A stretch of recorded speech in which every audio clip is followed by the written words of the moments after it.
Started giving speeches around P&G starting around 10 years ago, telling my life story and then sharing themes of around humanity and challenging our leaders around the world to be more supportive, more encouraging, to support people who are from the LGBT community. So I started inspiring people from the LGBTQ community around P&G and around the world to come out because they deserve to live full and holistic lives.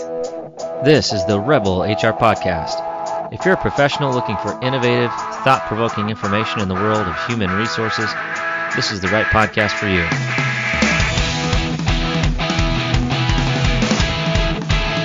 All right, Rebel HR listeners, I am so excited to introduce you to our guest today. Shelly McNamara is the Chief Equality and Inclusion Officer and Executive Vice President of HR at a company that you might have heard of, Procter Gamble.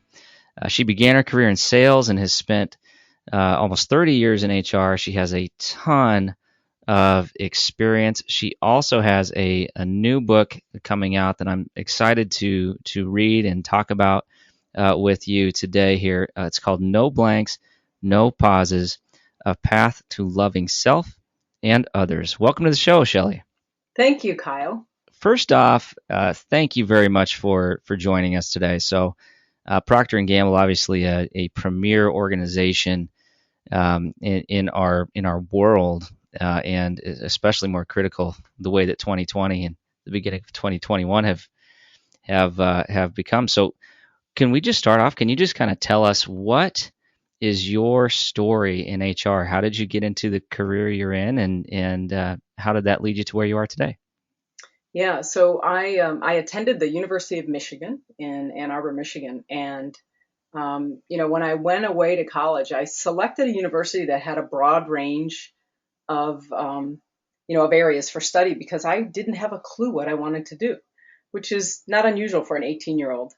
And when things changed was I thought about going into education to become an educator. I thought about going sort of pure business. That didn't feel right.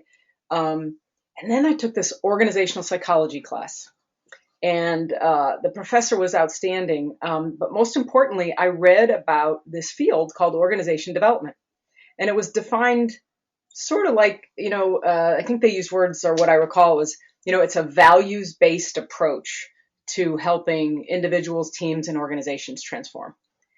And I remember when I read it, I said out loud, that's what I want to do. Like, that's who I want to be. And in very, again, plain English, I was like, wow, this is all about really helping to diagnose an organization and then figure out what are the things that you can do to help make them more humane, and effective. And that just sounded really cool to me. So that's where it started. So I switched my major. Again, I was probably on major number 3 at that point, and I switched in to get a bachelor's degree in organizational behavior. And so that's how my interest started. My work started. I actually then got some great advice from that same professor when I said, hey, how do I get into this field? I've read about this. I don't really know exactly what this means. And what he said at the time was, the field of HR is developing and growing, and I think it has a little ways to go to get to a place where this kind of work is more anchored in the center of it. He said, so go be a business person and figure out what sort of what skills you have and what you can do and contribute, and then stay true to this passion, and you'll find your way. So pretty vague advice, and yet very pointed. So I did that. I started with Procter Gamble in 1985 in sales. And it was 4 years later that I started a master's program at Case Western Reserve in OD, organization development. And it's really the place in those 2 years where I gained insight and knowledge and some experience in helping people and organizations transform. So that was my formal entry into the field of HR, which Kyle, is a broad field. But that was my entry point and my passion point. Absolutely. You said that so well. It's, HR is, it's so dependent upon the organization that you work for, what your job actually is.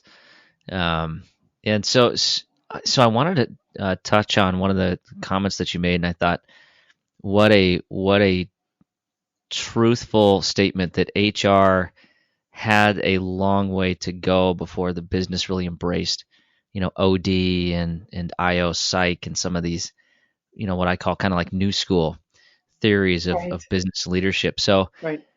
as you progress through your career, what kind of changes have you seen in the context of being an HR practitioner at your organization? Yeah, so, for me, I'll talk sort of what was my personal journey in that and then the company journey because they intersected. Um, I began to do HR work, but I stayed coded a salesperson. And what happened is Mm, my interest and some of the skills I was developing, I was bringing insight. That's what I would say to you.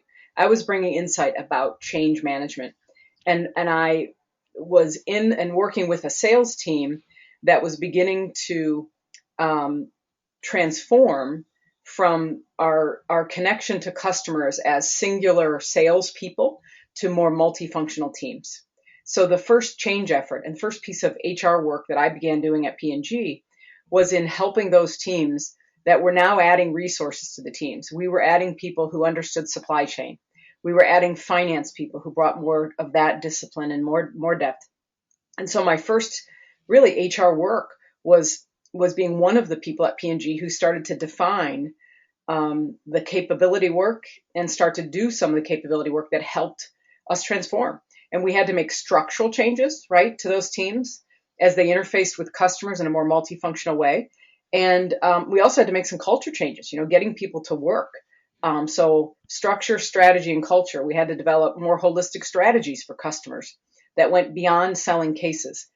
And and so that was my sort of my first I'd call it substantive HR work that was there. And then I wasn't the only one doing that, right? So I was one of the people that had gained some experiences in this sort of change management business partner context. And so, what started happening is across the corporation, I started seeing other people who were getting that same insight or capability, and we were making a difference for the business and for the organization. And people started seeing that and noticing that. Um, and then over time, and it was a number of years, but we began transforming HR. And I remember one of the pieces of work that happened was let's define HR 2005. Then it was HR 2015, and there were just a series of redefinitions of who we were as a discipline and what we could bring.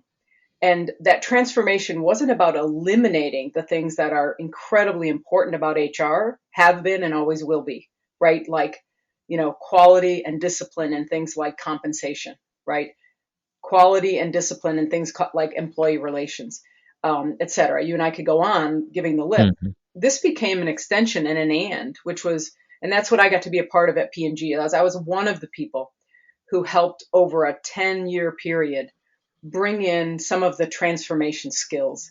And we started not only applying those and making a difference for the business, but we began to document those and use those as a way to redefine, or I would say more evolve what HR brought to the table for the business. Absolutely. Gosh, I bet that was fun. It That was sounds fun. fun. It was fun. I mean, learning is always fun. And, when you're in that phase of creating something new, you get the chance to test some things and learn and say, oh, that didn't work so well. And then some other things that that did work well. One of my most fun, and this will sound odd to use the word fun, I maybe rephrase that. One of my most rewarding experiences applying HR technology was when I had the opportunity to work a shutdown for one of our sites. Hmm. And it was, I would say, what I would call a culminating and integrative experience. I had the chance to connect many things I had learned in HR all together, and then apply those to help benefit the P&G business and the P&G people. So again, it was a shutdown of about 800, a site of about 800 people, and I was able to frame a strategy that was about that drove the shutdown, which was around we want to provide employees time, options, and support as we go through this transition. And then the action steps had all the aspects of HR in it, right? So there was a strategic context for it or intentionality. And it was, again, my OD background, which was values based. It was about humanity and how we treat people. And it was also about, we do need to drive changes that benefit, the financial and the well-being of the corporation, right? So I had the Hmm. benefit of working with this incredible HR team and line leadership team to structure that transition effort and that change effort. And it was really cool. And again, we had to know and do things in compensation. We had to know and do things in employee relations and managing what was a very complex employee relations environment for a few years. Um, and we had the opportunity to put in place some things that helped make that change happen in a human way, and in one that, that also drove the changes the business needed.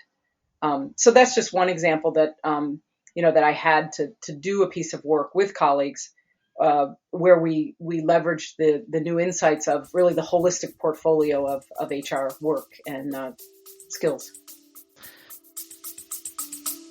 We'll be back after a quick break. And so used to having everything in front of them right away that we forget that innovation just takes time. I myself, I get frustrated too. Why? And this as being one of my best friends is, hey, I talk to you all the time. Hey, man, I'm frustrated in the fact that I can't seem to just get there in the next day. But that's just not how these things work, right? Innovation needs to be planned out. It needs to be very methodical. And then when it finally hits, that's when it seems like to everyone else that it sort of just came out of nowhere. But to you, the amount of dedication that it took over that time. Absolutely, and I think you articulated your point so well. But the key word is in a human way, right? And Yes. respectful. And I mean, nobody likes facility closures or any sort of highly impactful business decisions that may be necessary for business continuity, but how we treat those people who are impacted, that says a whole lot about our company. It really does. And, we have a set of core at P&G, we call it our purpose, values, and principles. And that just sounds like a slogan when I say it that way, but it's actually really core to what we do live by it. And when we don't, we course correct. And respect for all is important. So I threw out those three words, but I want to give, your listeners an example. So we said time was important. And so one of the things I worked with the senior executives of P&G is to get approval to have an extended timeline that we were shutting down a site and we were moving the work, not necessarily employees, but the work to 3 different sites. And so I got the company's approval to call it a lift and move. And what I said is, we're lifting this work and we're moving it.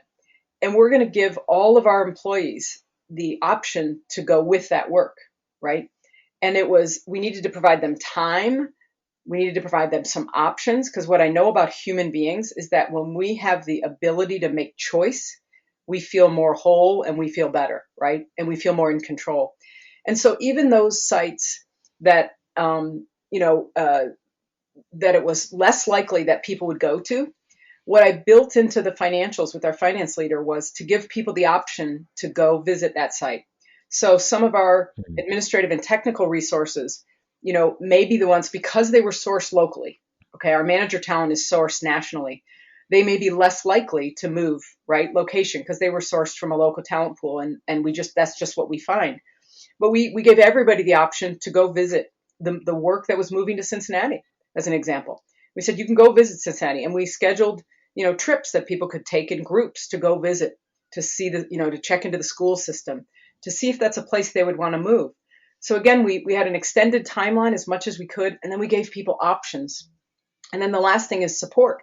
We did things in the site that had never been done before. We had, a massage therapist come in and give, neck massage, right, on Fridays for a while. We had, job fairs, the P&G locations that were within, call it 100 miles of that site. We brought them in for sort of a career day to let people know what might be at those locations. So even though we weren't moving that business there, but that may become an option for them. So I just I believe in the and. It's one of my key philosophies. And I just applied it in 2 ways. I believe in the core work that's always made HR great and is necessary, and we need to keep evolving. And I believe in driving business success, and we can do that in a human way and in a respectful way. And giving humans space and choice is always a good thing. and respect. And you said the word, Kyle, a couple times there. It's respect is always important. Hey man, I'm taking notes here. I'm gonna absolutely. I love that. It's an and. That's yeah, very well said.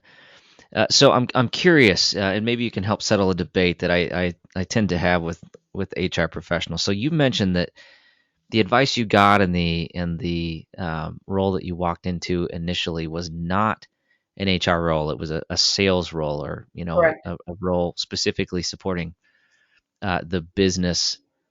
My experience was similar. I started in a role that was not HR, and I say HR found me. Right. um, my opinion is that is actually critical to be a good HR professional, is because you have to understand the business, and the best way to understand it is to do the job. Yeah. And I get into some back and forths with HR professionals. What's your perspective on the path into HR? What would you recommend for somebody looking to Well, get into the career? I just told you the word and is one of my favorites. So I think there's multiple paths in. I work with outstanding HR professionals who came in through a range of paths, and I do believe that. I do believe that the work of transformation, which is one that I knew I wanted to get into. So I did speak with a professor in organizational psychology, and I said, I want to do this work called that's anchored in the field of OD that's about helping people transform. And his advice was go work and be in a business role, because he said you need to know and understand the business, just as you said it, Kyle. So I do think it's invaluable to understand the business, and any chance you can get to have a role or have experiences that give you that will make you a better HR professional, no matter what you're doing, where you are, or how you're doing it. So I firmly believe that, because there is the core work of the organization and the core work of P&G. We're a consumer goods company. So the core work is about selling cases, right, of product that end up in store shelves or through other channels and end up in consumers' hands. So I do believe that. I just think it's essential learning. Um, I don't think it's the only way, but I would say for me, it benefited me tremendously. And here's a couple of the practical things that I got from it. One is credibility, because I knew the language of business. So I was able to engage with people and say, yeah, I understand. When you're talking about the cases getting into the warehouse, this is what happens. Yeah, and then they have to get on the floor and here, right? So I was able to have those type of discussions that weren't theoretical to me, but they were real, because I spent my first 5 years doing things like calling on large independent retailers. And in some instances, in my first few years, I would help build cases of, build displays of Jif peanut butter just to sell more, right? Because, Right. you know, the stock boy hadn't gotten it out on the floor. And I'd be like, let's get this stuff out there. So I do think it's invaluable. I think it's important. There are, anytime you have the opportunity, I advise all of the HR professionals that I mentor, if you have a chance to do a line role, you ought to take that opportunity. Um, I want to acknowledge one other group of people, though, so I'm not misheard, because you have a lot of different listeners. Um, there are mastery areas, right? So HR is made up of people who know and understand mastery areas, right? So I work with colleagues who have been in and will remain their careers in the compensation and benefits space, maybe even Mm. just maybe compensation, or maybe just benefits.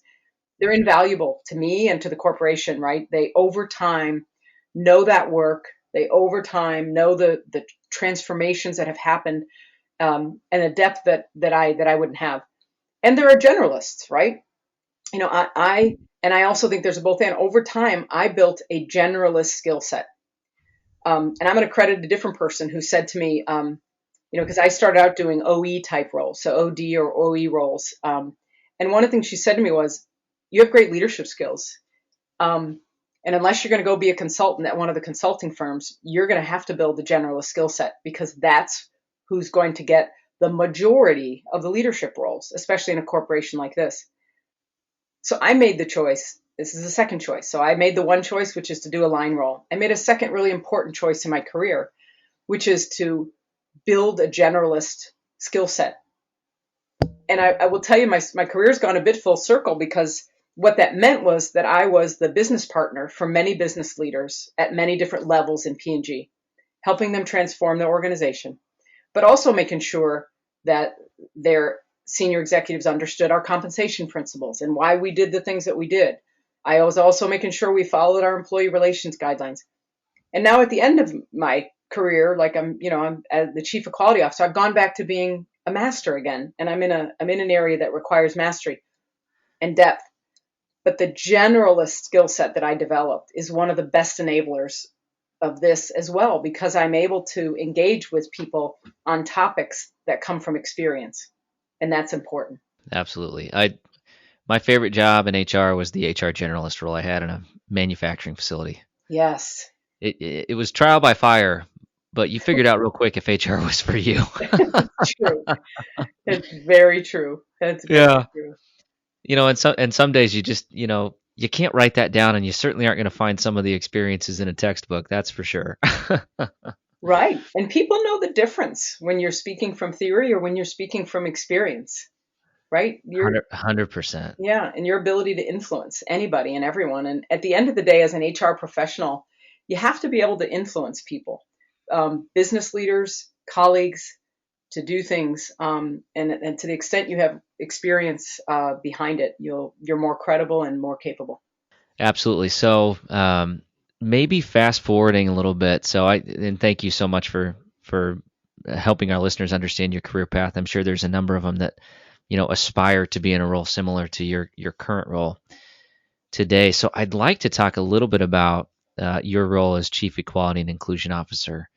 Obviously, 2020 and well before 2020, diversity, equity, and inclusion has been a focus, but it's also really received a really heavy emphasis in 2020, and so I think one of the challenges that we face as HR professionals is, that's one of those areas that many generalists have to focus on, but maybe they don't have the mastery or the subject matter expertise to do the job that their teams need them to do. So, where did you get your mastery for DE&I, and ultimately, how have you been focusing on driving that initiative at P&G?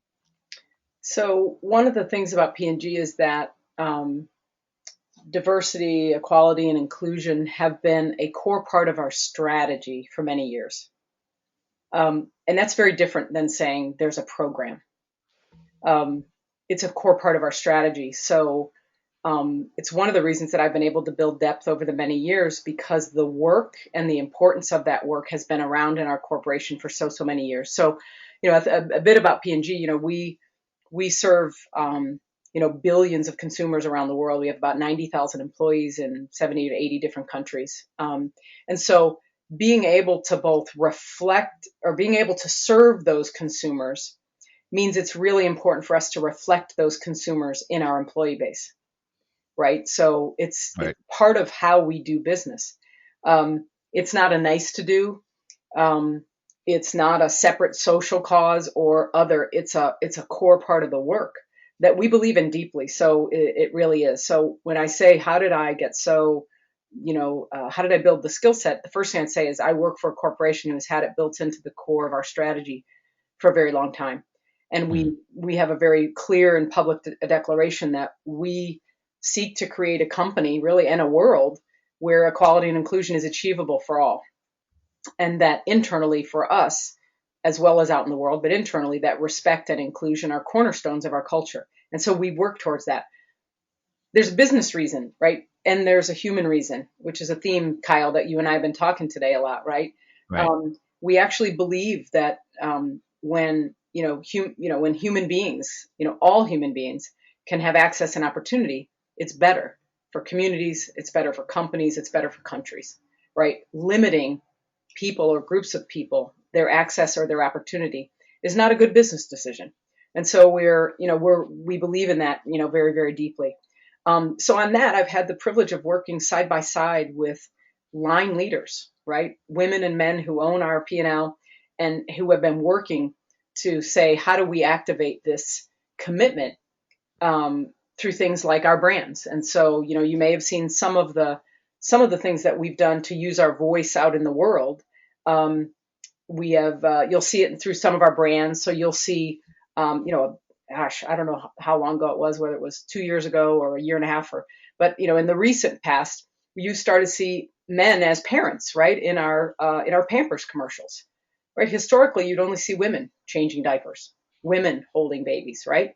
And so one of the things that's just an example of where we're starting to say, wait a second, if we really are about equality, one of the things we need to do is start showing the full range of humanity and representing and normalizing, for all human beings, and not stereotyping, right, and not putting people into boxes. So that's what I would say to you. That's the reason that I've had the benefit of working at a corporation that has made it a part of our strategy, and then it gets translated into doing work in the employee space, in the brand space.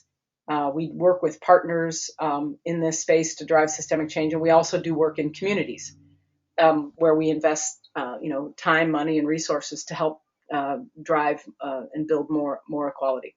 So I've benefited from that.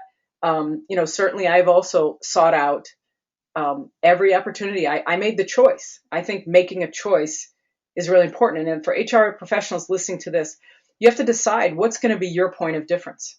Which areas of HR are important to you that you want to learn about, that you want to be known for. And I made the choice to learn and to do and to make an impact in this space of diversity, equality, inclusion a long time ago. And then what I did to activate that was I looked for courses or experiences inside P&G and outside. And I went near and by those people that I saw role modeling wisdom in this space as much as I could. I just like, hey, can I learn from you? Hey, can I come into your office and talk to you? I saw you leading this, conversation. Can you tell me more about it? So I think making a choice about what you want to learn, and if this is a choice area for you. One last plug here I want to give, Kyle, on that, which is I think as an HR professional, I think that we all need to make the choice to do work in this space because this is about humanity. And one of my personal beliefs is that, I want human beings to experience and express the fullness of their humanity. And when they do that, they're happier, the business grows, and companies and cultures do. So I think no matter who you are listening to this call, I think learning more about what to do and how to do it in this space is critical. I love that. I love that. And what a great example of an and, right? This is a business strategy and it's human. It's driving humanity Yeah. into the world that we work in, which most of us spend most of our waking hours. So let's make this a comfortable and inclusive and a good experience for us and for everybody else we work with, right? Yes. And figure out what can we do in the environment that gives people the space and the support to bring their gifts, right? Again, it's we want to not only reflect at P&G the diversity of our consumer base, but we also believe that we innovate better when we have different eyes and lenses on a problem, right? 100%. We come to better solutions when there's a different way to think about things, which is brought by a broader range of humanity, not a more narrow range. And there's lots of social science and social research that unequivocally shares that perspective. So we believe that deeply. 100%. 100%. Yeah, I just reflect on an experience when I was talking to somebody in a former position, and they were talking about how innovation was a strength, and I took a look around the room, and everybody had graduated from the same college, looked exactly the same, was about the same age, and I'm like, "Are you sure?" Yeah. I Yeah. didn't belabor the point, but I just Right. asked it. Yeah, like really? Right. I mean, it shapes our lenses on the world, right? And our Absolutely. beliefs and our biases, right? And the only way we get checked on those, and the only way we get, I don't learn a lot from people who view and think of the world exactly as I do. All they do is validate my opinion and perspective. I learn and grow from people who open my eyes to something that I'm not seeing or believing. Absolutely. And I don't know about you, but for me, that's the fun stuff. Yeah. That's one of the favorite things about my job is I get that. I get that in my job. It's rewarding for me. Yes. Yes. Absolutely. Growth. It's important. Absolutely. So you made a comment and about getting your voice out in the world. So I'd like to talk a little bit more about your voice being out in the world, and the book that you wrote, No Blanks, No Pauses: A Path to Loving Self and Others. So writing a book, that's a big undertaking, for me, daunting. So Yes. what prompted you to put your voice out there, and what led to the book? Um, so yes, the book No Blanks, No Pauses will be published. Uh, it's published in early February, and I'm excited about it. I have been writing my whole life, Kyle. I had a journal when I was a young child, and I would write some of my fears or worries or joys or hopes, and that evolved over the years. It began in a big way. So the book is memoir, where I share personal story about my journey. Some of those have it's very personal, but there's also some business in there. So I do weave in where personal and organizational have come together. And I share different events and stories of things that happened to me and what was the insight that I drew from that experience. So my intent is to help others on their journey, right? This journey of being human it's not always easy, right? There's bumps in the road. And I share the stories about what I've done to be fully me, and to kind of heal from those things, those wounds and bumps along the road. Um, my writing began as a way to process pain. So he said, "Why did you write a book, Shelley?" I said, "Well, I actually started writing when I was 16 years old. A family friend, a dear family friend, died in a tragic accident. My sister's best friend, her name was Marianne. And Sorry. and while that happened when I was 16, and I was really incapable of processing those feelings. And so I started writing, and I wrote my first poem. And today I've written over 200 poems. And these poems, um, you know, are sort of anchors in the book. They really magnify messages, and so that's what you find throughout the book are stories. My life story has some unique aspects to it. I'm the youngest of 15 siblings, and that's a real number, 1 5. Um, and I was born on the west side of Cleveland in the first suburb, which is called Lakewood, Ohio. And I share the story of that. One of the things I realized along my journey was that I was gay. And so and today my wife and I have 3 daughters. Our oldest daughter is 23, and then we have twins that are 20. And so a number of the stories in the book really share my struggles and joys at living an authentic and full life. And I have led a very full life, and one though that has had some of the challenges. So I share those stories so that others can build compassion, particularly and empathy, but particularly for people who have been treated as less than. And I think that you can't deny that the beliefs that we inherit from the environment around us, whether it's through media, whether it's through our cultures, our backgrounds, we have all learned things, and I call them, sort of untruths about each other, and they're not always overt in our mind, but some of the biases and beliefs we've inherited result in us treating other people as less than. And so I share some of my stories of being treated as less than. I also share some of the stories of incredible joy and love along that journey. And so that's the book. It's a one that has been written over many, many years. And when our twins left for college in 2018, I finally said out loud, "I'm going to put this all on paper and publish it." And so I'm just really excited that moment has come. Yeah, what a powerful story. I would make the comment, being the youngest of 15. Was that really your first HR job? Kyle, you stole my opening line when I speak to HR professionals. Oh, really? Absolutely, that was the beginning of my HR experience because, right, you talk about a range of humanity that I had the privilege. I say I got to watch my brothers and sisters and the decisions they made and how they wandered through life, and I watched and I paid attention, and I captured some of those insights, but I also had many different paths to choose from and people to observe. So yeah, absolutely, It was not only watching the fullness of humanity, but just the way my mother was a single mother from the time I was 4, the way she managed our household, right? So systems Wow. thinking, Yeah. right? How do you keep that system going and not blowing up when you are a single mother who works 40 hours a week?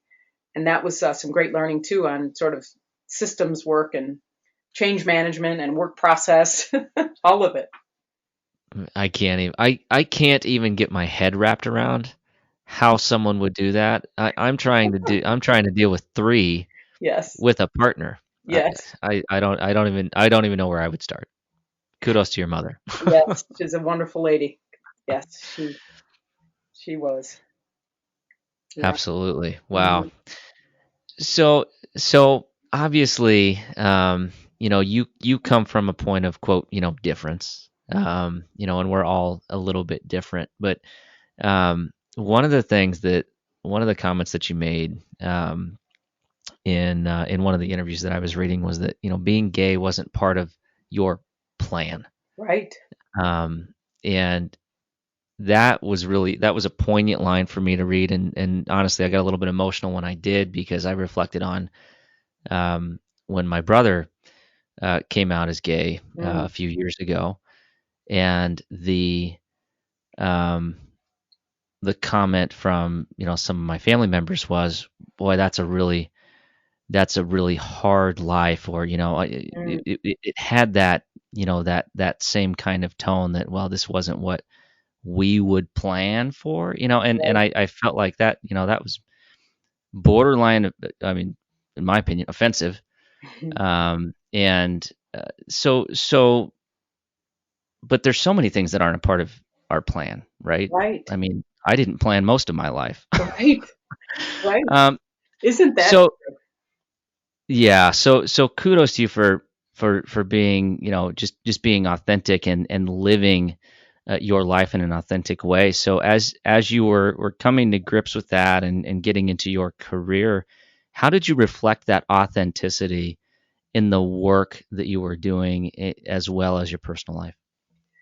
I you picked up on a phrase that from my book, right? I talk about the fact that being gay wasn't a part of my plan, and the other part of that story or the context is that I spent years and years and years pursuing an external representation of perfection. So one of the Mm, ways that I was going through the world as the youngest of 15 kids who had a struggle, we came from a very difficult economic background, was I pursued academic excellence with a level of intensity that was great. That's what I'll say.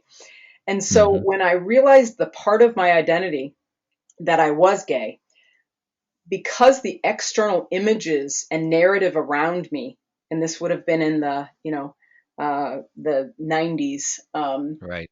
and the 80s and 90s, was they were horrible things that were said on a regular basis through media, through human beings, through religion about people who are lesbian, gay, bisexual, transgender, queer. So the community that I'm a part of, they were horrible things. So I had internalized the shame from the environment around me. And so when Mm, I realized this part of my identity, I did struggle. And I didn't struggle because there's something wrong with it. I struggled because the world around me, I believe, had convinced me, right, that there was something. So I did struggle for a number of years. The beautiful part is, as I got through that struggle and I got to the other side of it, and I say that struggle, it was, falling in love with my partner who is my partner of 37 years, but we've been married since 2014. We have 3 grown daughters. There's a whole life journey there, right? That's a whole other time, Kyle, that we can talk. But what I can tell you is that I did build a deeper sense of the importance of authenticity, speaking my truth, living my truth, giving other people the ability to do that. And it actually is a core part of my equity in my professional life is being very authentic. And what we find for all of us is there are things that hold all of us back from being and living an authentic life. But I made a choice, which is that I was not going to let shame become a part of my character. I was not going to let shame become a part of what our children learned from me or us. and I was not going to let shame overtake the importance of authenticity. And so that was the choice I made. And I would say P&G has benefited from it. I've had a number of P&G executives say to me, I so appreciate your transparency, your honesty, your authenticity.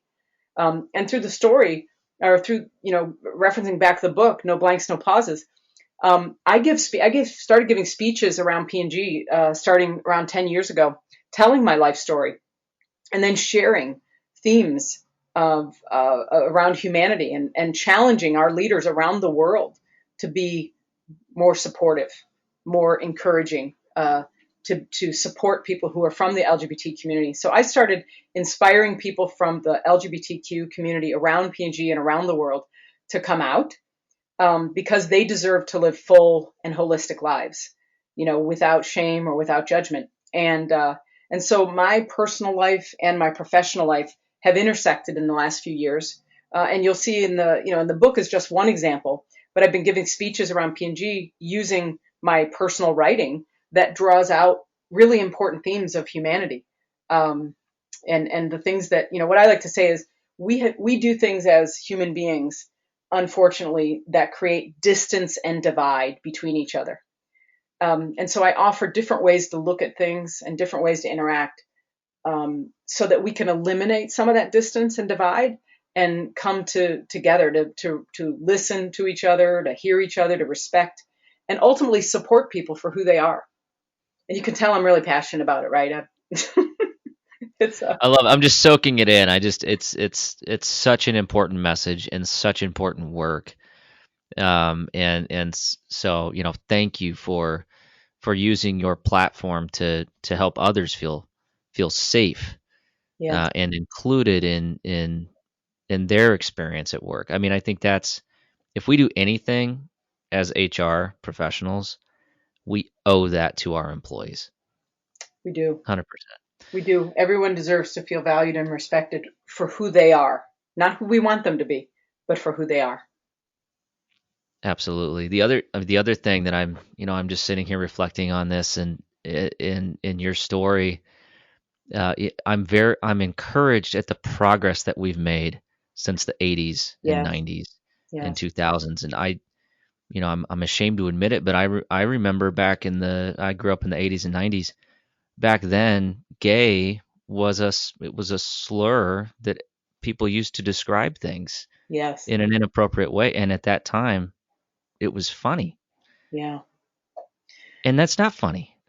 and right, and we should all be ashamed that that was part of anybody's vernacular. But it was being open to learning and listening, and being empathetic to others, that helps us figure out, oh, we should stop using that language. yeah, We need to change. And you know that is, for me, that is the work, right? And being open to that, and aware of our ignorance. right. From my standpoint, that's the other piece, that we have to be aware of that, and hyper aware of that in HR. Absolutely. And, for me, I want young people I want them to have hope and a vision that they too can have a whole life, right? So people who identify in the LGBTQ community, I want them to be able to read my story, hear parts of it, and say, wow, if she can do that, I can too, right? Positive, like, stories about people in the community, and people that represent, right, living the life. I have lived and I continue to live the life that I want to live, and the life that I was meant to live, and I believe that deeply. And when you know the facts around teen suicide, and when you know that there are teenagers every day who are making a choice about whether they continue, to live or not, it's even higher for teenagers who are not getting the support that they need around them, Right. or they're hearing the narrative which is not helpful or supportive of them. And so it's a really big deal that we come to understand that I didn't choose to be a lesbian. It's a part of who I am, and so I have come to not only accept, but I fully embrace who I am. Some of my best learning has come by this aspect of my identity, Hmm. and so I'm grateful for it. I am not. I haven't been successful in my career in spite of being a lesbian. I have been successful in my career, partly because of that aspect of me, because it's given me some deep learning and insight that I wouldn't otherwise have had. So powerful. And when you are authentic, don't you feel like that eliminates the barriers that were in your way, that lets you be better, lets you be you? It does. It really, really does.